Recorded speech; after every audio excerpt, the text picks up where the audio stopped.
ఎంతెంత దూరాన్ని నువ్వు నేను మోస్తూ ఉన్నా అసలెంత అలుపే రాదు.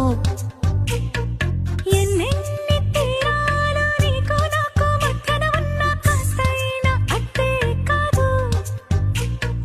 నీతో ఉంటే తెలియదు సమయం, నువ్వు లేకుంటే ఎంత న్యాయం. గడియారంలో సెగనుగా ముల్లే కంటకి కదిలిందే.